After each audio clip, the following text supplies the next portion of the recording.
আসসালামু আলাইকুম রহমতুল্লাহ বারকাত।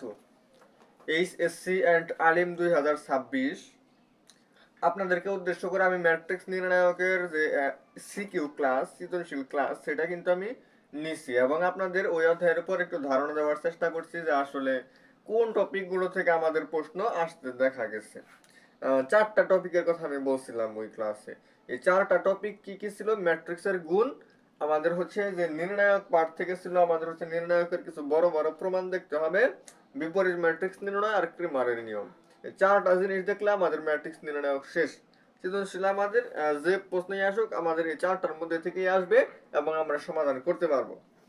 তো এটা ছিল আমাদের ম্যাট্রিক্স নির্ণায়ক। যারা ওই ক্লাসটা দেখেন নাই অবশ্যই দেখে আসবেন। আমি একটা ম্যাট্রিক্সের গুণ দেখাইছি, একটা নির্ণায়কের বড় প্রমাণ দেখাইছি, একটা বিপরীত ম্যাট্রিক্স দেখাইছি, একটা ক্রিমারের নিয়ম। চারটা নিয়মই ওই একটা ক্লাসের মধ্যে করানো আছে।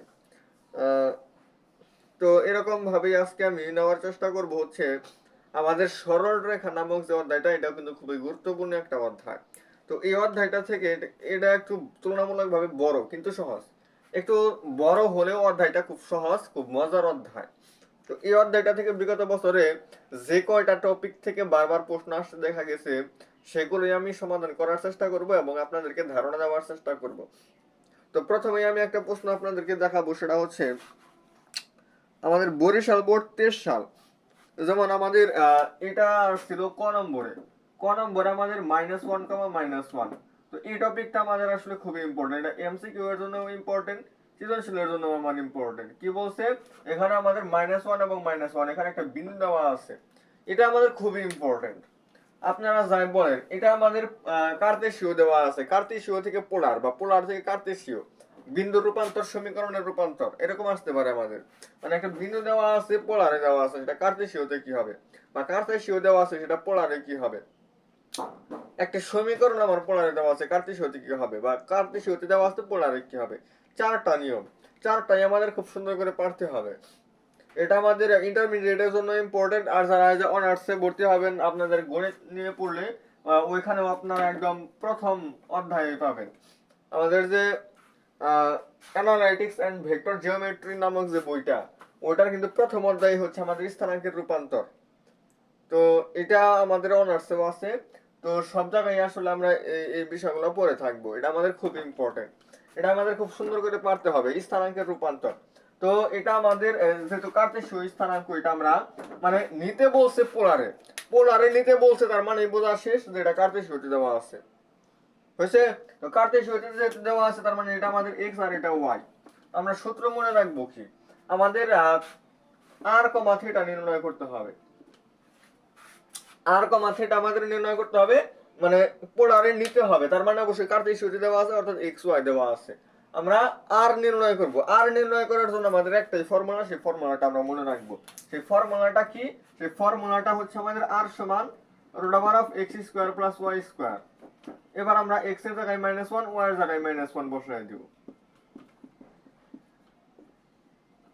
তাহলে এটা হয় আমাদের 1+1√2। তাহলে আমাদের আর এর মান আসলো √2। তাহলে আমরা জাস্ট এই যে ফর্মুলাটা, এই ফর্মুলাটা আমরা মনে রাখলে x এবং y দেওয়া আছে, আমরা খুব সুন্দরভাবে আর এর মানটা বের করতে পারি। সেটা হচ্ছে আমার পোলার স্থানাঙ্কের মানে কমার আগের টুকু, যেটাকে আমরা কার্তেশীয় স্থানাঙ্কে ভুজ কোটি বলে থাকি। আচ্ছা, এবার হচ্ছে আমাদের থিটার মানটা বের করতে হবে। থিটার মান বের করার জন্য আমাদের চারটা জিনিস মনে রাখতে হবে, চারটা সূত্র। প্রথম, দ্বিতীয়, তৃতীয়, চতুর্থ। তো প্রথম আসলে মানে আমার কার্তেশীয় স্থানাঙ্ক যেটা দেওয়া আছে এখানে, x এর মান নেগেটিভ, y এর মান নেগেটিভ, দুইটাই নেগেটিভ কিন্তু দেওয়া আছে। দুইটা নেগেটিভ হলে আমাদের 3 নম্বর চতুর্ভাগে হবে।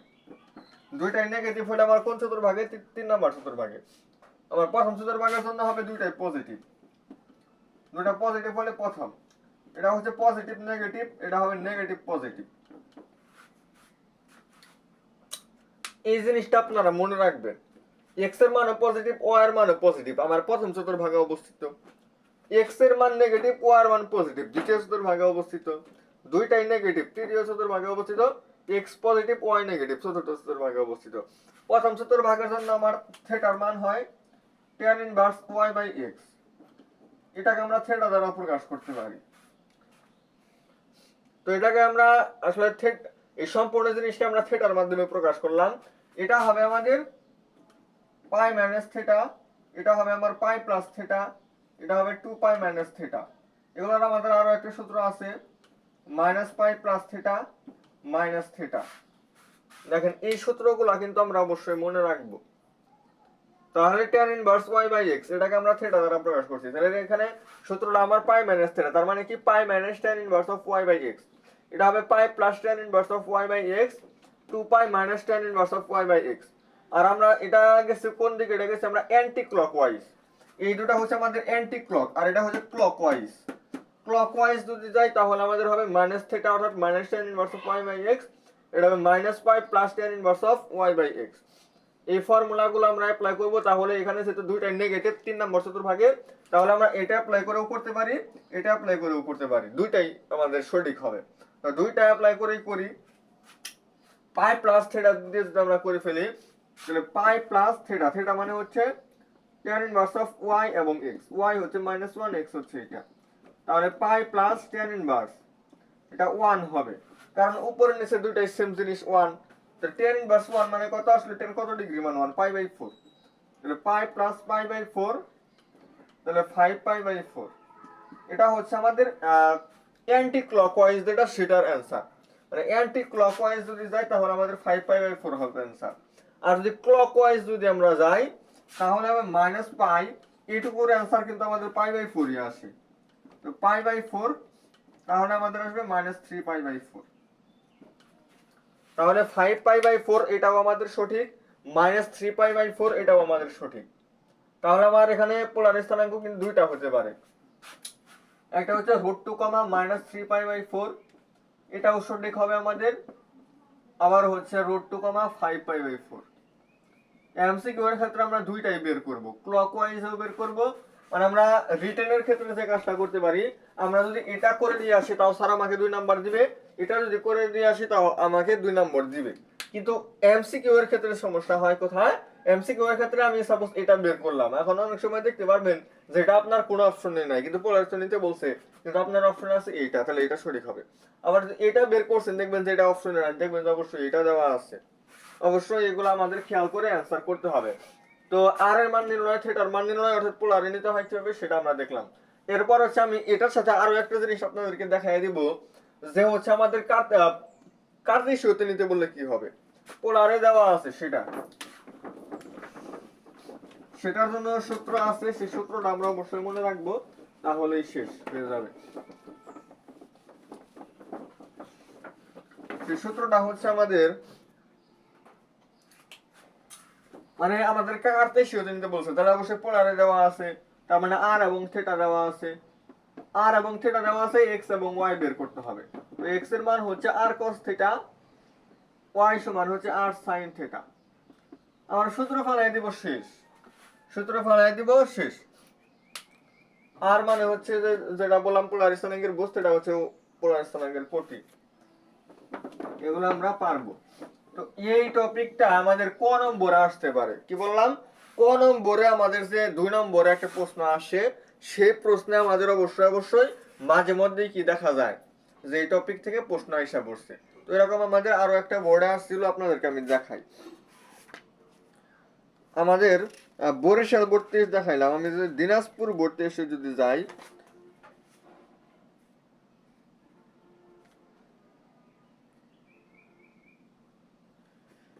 দিনাজপুর বোর্ড টেস্ট 2টা প্রশ্ন মনে হয় আসছিল। এই যে এখানে একটা প্রশ্ন আসছিল যে x² + y², দিনাজপুর বোর্ড টেস্টে 2টা প্রশ্ন আসছিল, 2টা সৃজনশীল আসছিল এই অধ্যায় থেকে। x² + y² - 4y সমান 0, এটা আমার কার্তেশীয়, এই যে xy সম্বলিত একটা সমীকরণ দেওয়া আছে, তার মানে আমরা বুঝতে পারলাম যে এটা আমার কার্তেশীয় সমীকরণ দেওয়া আছে। এটাকে বলছে যে পোলার সমীকরণে প্রকাশ করো। তাহলে আমি শুধু কিন্তু বিন্দুর কথাই বলছিলাম না, আমাদের বিন্দু সম্পর্কেও সুন্দর আইডিয়া থাকতে হবে, তারপর হচ্ছে সমীকরণ সম্পর্কে সুন্দর আইডিয়া রাখতে হবে। তাহলে আমরা এই যে এইটুকু আছে x² + y², এইটুকুর জায়গায় আমি r² দিতে পারি, আর এই পাশে গেলে আমার ওটা হবে 4y, এই 4 y সমান হচ্ছে r sin থিটা। উভয় পাশ থেকে আমি একটা একটা আর কাটা দিতে পারি। আর সমান হচ্ছে 4 sin থিটা। এটাই হচ্ছে আমার সেই কার্তেশীয় থেকে পোলার সমীকরণের প্রকাশ। তাহলে এই সমীকরণটার পোলার সমীকরণ হচ্ছে আমাদের এইটা।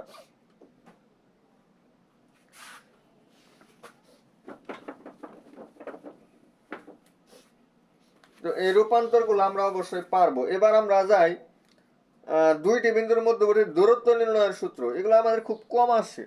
এখন যে টপিক গুলো আসলে দেখাইতেছি এগুলো আসলে মানে আমাদের 3.1, 3.2 এই সমস্ত জায়গা থেকে যে প্রশ্নগুলো আসে সেগুলো ক নম্বরের জন্যই আসে। তো সেগুলাই কিন্তু আগে দেখাইতেছি। খ এবং গর জন্য যে প্রশ্নগুলো সেগুলো হচ্ছে আমাদের 3.5, 6, 7 ওইখান থেকে আসবে। ওইগুলো আমরা পরে আলোচনা করব। এবার দুইটা বিন্দুর মধ্যবর্তী দূরত্ব সেটা আমরা ঢাকা বোর্ড 22 সালে পাবো। দেখি ঢাকা বোর্ড 22 সাল এই প্রশ্নটা কোথায় আসে।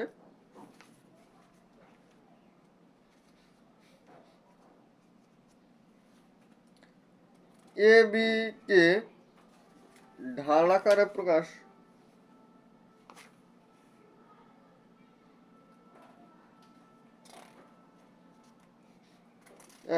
খ নম্বরে তো দেখা যায় আমাদের চিত্র দেওয়া আছে, মানে এগুলো খুব কম আসে। 3.1, 3.2 থেকে খ এবং গ তে প্রশ্ন খুব কমই আসে। তো মধ্যবর্তী দূরত্ব থেকে আমাদের একটা চিত্র ছিল, বানায় দিছিল, যে আমরা পড়ছি যে এটা একটা সামান্তরিক, এটা আমাদের একটা রম্বস, এটা আমাদের একটা আয়তক্ষেত্র। এই জিনিসগুলো আমরা অনেকগুলা দূরত্ব নির্ণয় করছি এবং কোন টাকার সমান হয়েছে, পিথাগোরাস আসলে সমর্থন করছে কিনা, এইগুলা যাচাই বাছাই করে আমরা নির্ণয় করছি। তো সেই নির্ণয়গুলা থেকে আমাদের একটা প্রশ্ন আসছিল, দেখায় যে দেখাও যে এবিসিডি একটি রম্বস। দেখাও যে এবিসিডি একটা রম্বস, অর্থাৎ আমাদের এই এই বিষয়গুলো আমাদের অবশ্যই পারতে হবে। কি আমাদের চারটি বিন্দু দিব, বলবে যে দেখাও যে চারটি বিন্দু হচ্ছে একটা রম্বসের চারটা শীর্ষবিন্দু বা একটা সামান্তরিকের চারটা শীর্ষবিন্দু। এরকম ধরনের প্রশ্ন কিন্তু আমাদের কেতাব স্যারের বই বলেন বা হচ্ছে এস এ আহমদ স্যারের বই বলেন, আমাদের কিন্তু এরকম প্রশ্ন তাদের বইতে আছে। তো এগুলো আমাদের প্রশ্ন, এগুলো থেকে আমাদের প্রশ্ন আসে। রেখা বিভক্তকারী বিন্দু, এটা আমাদের এই টপিকটা থেকেও আমাদের কিছু প্রশ্ন আসতে দেখা যায়। সেটা হচ্ছে আমাদের কি বলে এটাকে, অন্তর্বিভক্ত বহির্বিভক্ত। তো দুইটা বিন্দু যদি আমাদের x1 y1 x2 y2 এরকম হয় এবং এই দুইটা বিন্দু যদি m1 m2 অনুপাতে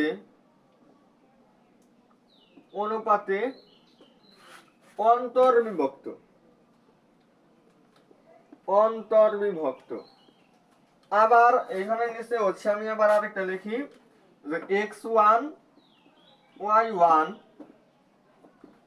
x2 y2 এই দুইটা বিন্দু m1 m2 অনুপাতে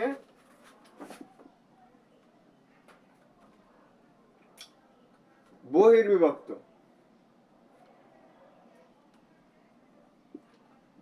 বহির্বিভক্ত। তো অন্তর্বিভক্ত বললে আমরা যে সূত্রটা ইউজ করব, m1 x2 plus m2 x1 m1 plus m2 m1 y2 plus m2 y1 divided by m1 plus m2। এটা তো আমি সরাসরি আমার মুখস্থ, আমার কি আমার হচ্ছে এই সূত্রটা একদম মুখস্থ। আর বহির্বিভক্তর ক্ষেত্রে ওই যে মাঝখানে যে চারটা জায়গায় আমি চারটা প্লাস দিছি, চারটা জায়গায় আমি শুধু মাইনাস দিব, তাহলে বহির্বিভক্তরটা হয়ে যাবে। কিন্তু আমি এই প্লাসের জায়গায় মাইনাস দিয়ে আমি এটা লিখবো, কিন্তু আপনাদেরকে আমি একটা সহজ ট্রিক দেখাবো, সেই সহজ ট্রিকটা আপনারা অবশ্যই মনে রাখবেন। তো অন্তর্বিভক্তর ক্ষেত্রে আমার মাঝখানে প্লাস হয়, বহির্বিভক্তর ক্ষেত্রে মাঝখানে মাইনাস হয়, এতটুকু বুঝছেন। তো এবার আসেন আমি সহজ ট্রিকের মাধ্যমে কিভাবে লিখতে পারি। আমি দুই পাশে দাগ দিব, মাঝখানে কমা দিব, এভাবে দাগ দিব। এইটুকু দেওয়ার পর যেহেতু আমাদের বহির্বিভক্ত তার মানে বিয়োগ হবে, তাহলে আমরা m1 মাইনাস m2 লিখবো সব জায়গায়।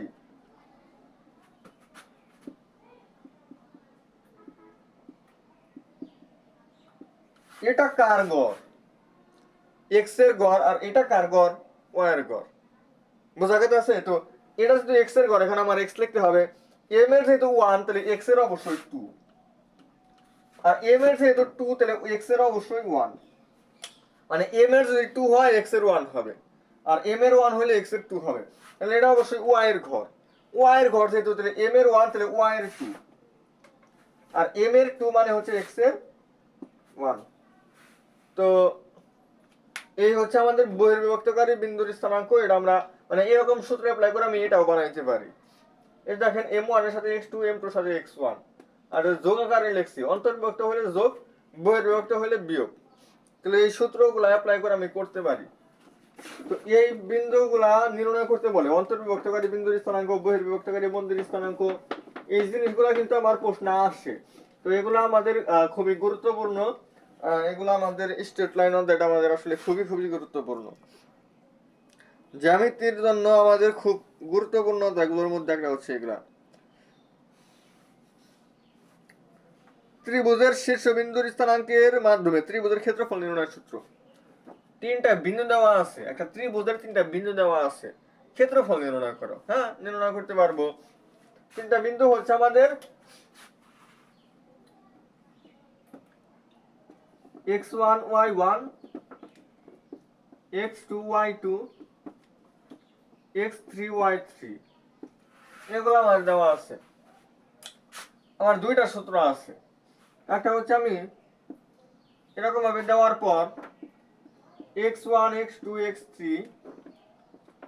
y1 y2 y3, আর এই দিকে আমার একটা কলামে আমি জাস্ট 1 দিয়ে দিব। দুই পাশে আমি একটু পরম মান দিতে পারি, কারণ এখানে যদি আমার মাঝখানে ঋণাত্মক মান আসে, নির্ণায়ক তো আমার মাইনাস গ্রহণযোগ্য, কিন্তু পরম মান দিয়ে দেবো কেন? কারণ ক্ষেত্রফল আমার ঋণাত্মক হতে পারে না। এই পরম মান পরবর্তীতে কি করবে? যদি ঋণাত্মক মান আসে সেটাকে ধনাত্মক বানিয়ে দিবে, আর যে মানটা আসলো ফাইনালি ওইটাকে দুই দ্বারা ভাগ করলে আমার ক্ষেত্রফল পাওয়া যাবে। এটা আমার একটা সূত্র। আরো একটা সূত্র হচ্ছে আমাদের এই যে এরকম, এটা আমাদের আবার পরম মান হিসাবে আসে। এখানে আবার এক্সট্রা করে দুই পাশে কোনো কিছু দেওয়ার প্রয়োজন নাই। x1 y1, x2 y2, x3 y3, x1 y1। আপনি চাইলে এটাও অ্যাপ্লাই করতে পারেন, চাইলে এটাও অ্যাপ্লাই করতে পারেন। এটা হচ্ছে আমার নির্ণায়কের বিস্তৃতি করতে হবে, আর এটা হচ্ছে আমাদের যে এইভাবে কোন একটা গুণ করে আবার মাইনাস দিয়ে আমাদের আবার এই পাশে গুণ করতে হবে। তো এইভাবে অ্যাপ্লাই করে আমরা তিনটা বিন্দু দেওয়া থাকলে ক্ষেত্রফল নির্ণয় করতে পারি। এই টপিকটা থেকেও আমাদের প্রশ্ন আসে।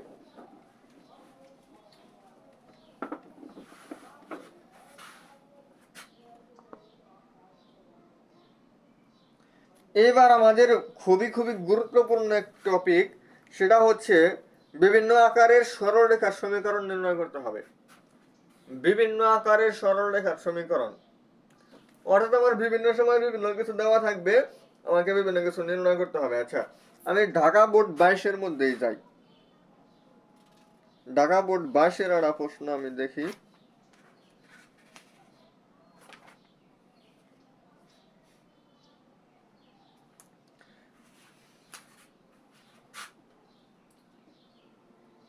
আমার যে সমীকরণ নির্ণয়টা সেটা আমাদের খুবই গুরুত্বপূর্ণ।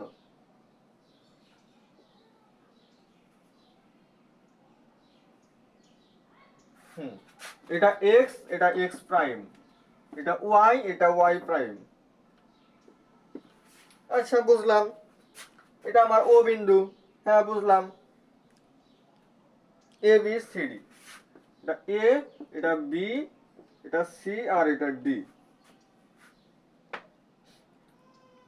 হ্যাঁ, সবই বুঝলাম।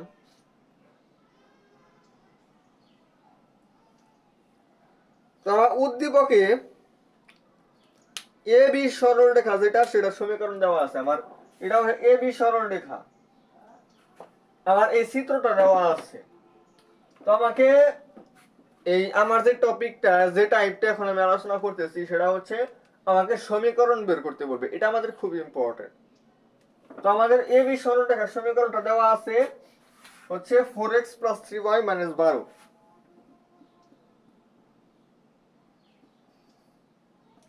3y - 12 = 0 এটা দেওয়া আছে এবং বলা হয়েছে এ বি সমান্তরাল সিডি, মানে এ বি রেখা এবং সিডি রেখা হচ্ছে সমান্তরাল। আচ্ছা, সমান্তরাল দেওয়া আছে এবং আমাকে খ নম্বরে বলা হয়েছে মূল বিন্দু থেকে যদি আমি এ বি রেখার দূরত্বটা নির্ণয় করি এবং সিডি রেখার দূরত্ব যদি নির্ণয় করি, দুইটার দূরত্ব সমান হবে। এটা আমার বলা আছে, আমার এটা হচ্ছে মূল বিন্দু। এখান থেকে আমার এ বি রেখার দূরত্ব যদি আমাদের সাপোজ করার কথা x হয়, আর আমার এটা থেকে আমাদের এটার দূরত্ব আমাদের x হবে, অর্থাৎ দুইটার দূরত্ব আমাদের সমান হবে। মূল বিন্দু থেকে এ বি রেখার দূরত্ব যা, সিডি রেখার দূরত্ব সেম। এবং এ বি সিডি সমান্তরাল, এ বি রেখার সমীকরণ দেওয়া আছে। আমাকে বলছে সিডি রেখার সমীকরণ নির্ণয় করা, একদম সোজা। কিভাবে করি দেখেন, এটার সমান্তরাল মানে কি, এটুকু আমার সেম থাকবে -12, এটা আমি প্লাস k = 0 দিব। তাহলে এটা হচ্ছে আমার সিডি রেখার সমীকরণ। শুধুমাত্র k এর মান আমি জানি না।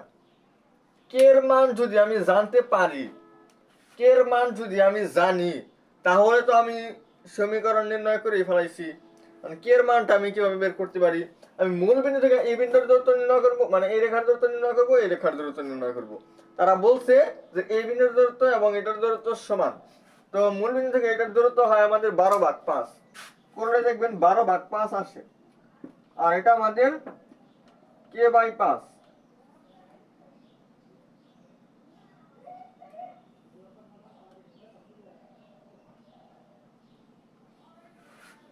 এরকম হবে k/5, এটা পরম মান হবে। এই পাশে কে কিন্তু আমার ধনাত্মক হতে পারে, ঋণাত্মক হতে পারে। কে এখানে ধনাত্মক হতে পারে, ঋণাত্মক হতে পারে। এটা যদি আমি পরম মান দিই, পরম মান ওই পাশে দেয়া প্লাস মাইনাস হবে, এটা আমার কাটা যাবে। কে এর মান হয় আমাদের +-12। কে এর মান +-12 হয়, সে ভালো কথা। মাইনাস নিলে আমাদের এই বি রেখার সমীকরণ, তার মানে প্লাস নিলে অবশ্যই সিডি রেখার সমীকরণ। সুতরাং সিডি রেখার সমীকরণ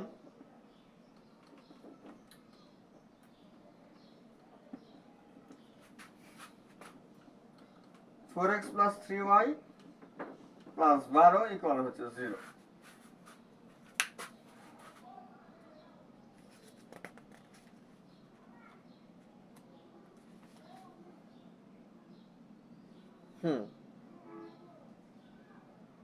কে -12 হলে সেটা এ বি রেখার সমীকরণ হয়ে যায়। সুতরাং কে সমান 12, এটা আমাদের গ্রহণযোগ্য হবে। কে সমান 12, এখানে আমার পরম মান অবশ্যই আগে থাকবে, কারণ কে তো আমার ধনাত্মক হতে পারে, ঋণাত্মক হতে পারে, এটার মান তো আমি জানি না আগে থেকে। এখানে পরম মান দিব, পরম মান এপাশে উঠায় দেয়া, ওই পাশে প্লাস মাইনাস। তো এরকম আমাকে চিত্র দিবে, সেগুলা থেকে আমার সমীকরণ নির্ণয় করতে হবে।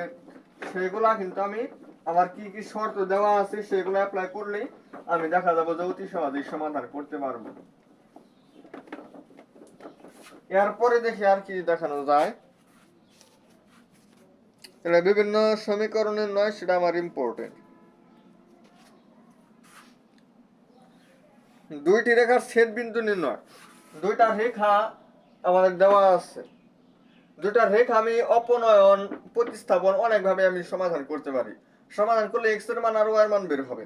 ওই দুটা বিন্দু দিয়ে, ওই দুটা মান দিয়ে যে বিন্দুটা গঠিত হবে সেটা হবে ওই দুটা বিন্দুর ছেদ বিন্দু, অর্থাৎ সমাধান বিন্দু। সমান্তরাল নয় এরব দুটি সরলরেখার অন্তর্ভুক্ত কোণ নির্ণয় করতে পারবো। সমান্তরাল নয় এরকম দুইটা সরল রেখা মধ্যবর্তী কোণ আমরা নির্ণয় করতে পারি। সেটা হয় আমাদের tan θ +-m1 - m2 divided by 1 + m1 * apply করে দিলে এখান থেকে আমরা, মানে এই সূত্রটা থেকে আমাদের অনেক বারবার ম্যাথ আসতে দেখা যায়। দুইটা সরলরেখা পরস্পর সমান্তরাল লম্ব হওয়ার শর্ত, দুইটা সরলরেখা সমান্তরাল হবে, সমান্তরাল হবে m1 এবং m2, অর্থাৎ দুইটার ঢাল সমান। আর ঢাল দ্বয়ের গুণফল যদি -1 হয় তাহলে হবে লম্ব। মানে এটা হচ্ছে আমার সমান্তরাল আর এটা হচ্ছে আমাদের লম্ব। এই টপিক গুলা থেকে আমাদের প্রশ্ন আসতে দেখা যায়।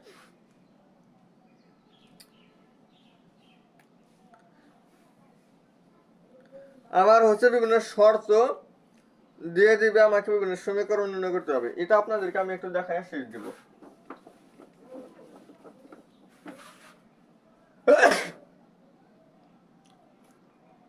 বিভিন্ন শর্তাধীনের সমীকরণ নির্ণয়, ঢাকা বোর্ড 23 সাল, ঢাকা বোর্ড 23 একটা প্রশ্ন আছে।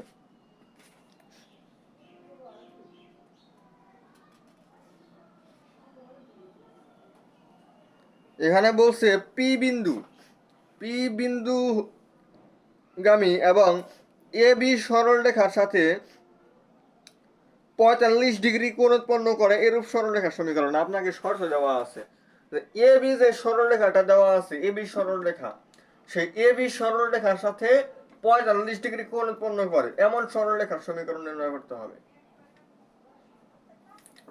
তো এটা আপনাদেরকে দেখাই। এটা হচ্ছে মূল বিন্দু, এ হচ্ছে এ হচ্ছে বি। এ বি সরলরেখার সমীকরণ আমার দেওয়া আছে। এ বিন্দু দেওয়া আছে হচ্ছে আমাদের, এটা এখানে না, মানে এ বিন্দুটা হচ্ছে যে এখানে, এখানে দেওয়া আছে। আর বি বিন্দুটাও আমাদের যে এখানে দেওয়া আছে, মানে অক্ষের উপরে দেওয়া না, অক্ষের উপরে না, 3, -1। আর বিন্দু দেওয়া আছে হচ্ছে -1,5। বলছে এ বি যে সরলরেখাটা আমরা নির্ণয় করতে পারবো, মানে দুইটা বিন্দু দেওয়া থাকলে আমরা সমীকরণ নির্ণয় করতে পারি। এ বি সরলরেখা যেটা, সেই রেখাটাতে 45 ডিগ্রি কোণ উৎপন্ন করে, মানে সে রেখাটা হচ্ছে পি বিন্দুগামী। পি বিন্দু আমরা ধরে নিব হচ্ছে এটা মনে মনে, এটা হচ্ছে আমাদের x,y, এটা আমরা ধরে নেব। তো এই এটার সাথে 45 ডিগ্রি কোণ উৎপন্ন করে এটা সরলরেখার সমীকরণটা আমাকে বের করতে হবে। তো বের করার জন্য আমি এ বি রেখার সমীকরণ নির্ণয় করতে পারি। এটা x1 y1, এটা x2 y2। আমাদের সূত্র কি বলে? x minus x1 divided by x1 minus x2, y minus y1 divided by y1 minus y2।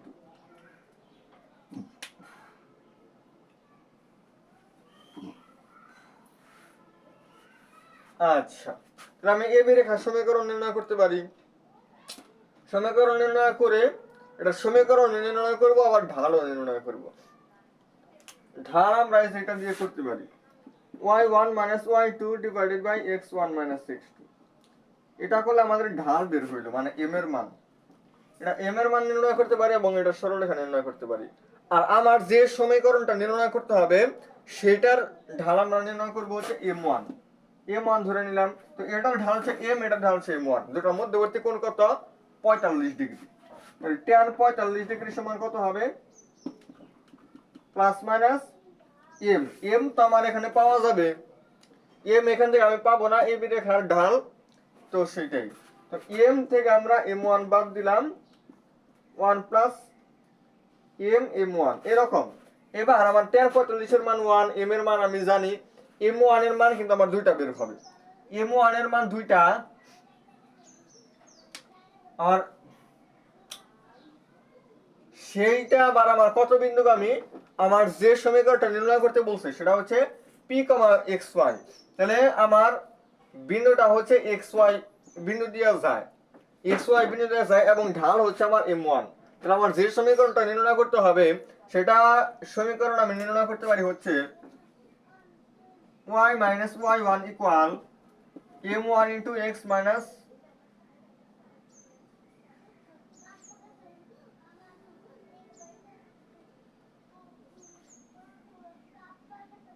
x1, এরকম আমরা ধরতে পারি।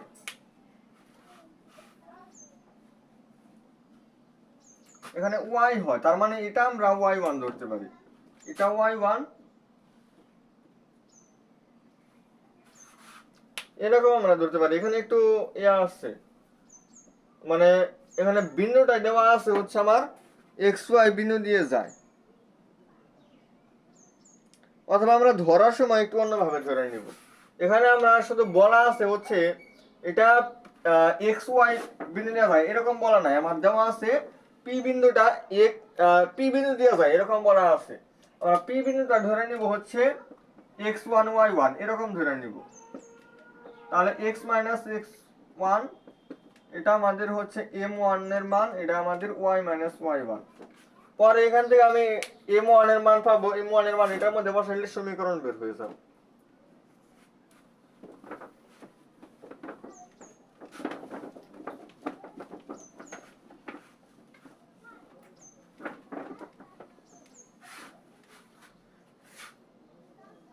তো এই টপিকগুলো থেকে আমাদের বারবার ম্যাথ আসতে দেখা গেছে। যে টপিকগুলো আমি একটু সামারি করে দিই, আপনারা যে টপিকগুলো বেশি গুরুত্ব দিবেন, আপনারা হচ্ছে আসলে টপিক বললে অনেক টপিক আসলে বলা যাবে ওইভাবে না। আপনারা হচ্ছে যে কোনো একটা বোর্ড, যেমন এরকম ভাবে বলি, আপনারা যে কোনো একটা সালের প্রশ্ন সলভ করে যাবেন, এনাফ। একটা সালের প্রশ্ন যদি আপনারা ভালোভাবে সলভ করে যেতে পারেন, তাহলে আপনারা ওইখানে প্রত্যেকটা নিয়মের ম্যাথ ওখানে পাবেন। যেমন 2023 সালে আপনার Dhaka board, Rajshahi board, Chattogram board, Sylhet board, সব বোর্ড মিলে কিন্তু মোটামুটি সবগুলো টাইপ থেকে প্রশ্ন হয়েছে। তো আপনি যদি 2023 সালের এই 8টা 9টা বোর্ড মিলা যত ধরনের প্রশ্ন হয়েছে, এই সবগুলা প্রশ্ন যদি আপনি সলভ করে যান, তাহলেও মোটামুটি একটা আইডিয়া হয়ে যাবে। তো এইভাবে আপনারা চেষ্টা করবেন। আর পরবর্তী যদি দেখেন যে তাহলে এখানে আমাদের কি করতে হবে, বিভিন্ন শর্তাধীনে বিভিন্ন শর্তর উপর ভিত্তি করে সমীকরণ নির্ণয়, দুটা রেখার সমান্তরাল লম্ব হওয়ার শর্ত, দুটা রেখার মধ্যবর্তী কোণ, ছেদ বিন্দু, স্থানাঙ্ক, ক্ষেত্রফল, স্থানাঙ্কের রূপান্তর, এই বিষয়গুলো আমাদের একটু দেখা যাইতে হবে। তাহলেই অবশ্যই অবশ্যই আমরা কমন পাবো। তো এই হচ্ছে আমাদের সরল রেখা। আগামী দিন আমরা বৃত্ত নামক অধ্যায়টি নিয়ে আসার চেষ্টা করবো। সে পর্যন্ত সবাই ভালো থাকবেন, সুস্থ থাকবেন। আসসালামু আলাইকুম ওয়া রাহমাতুল্লাহি ওয়া বারাকাতুহু।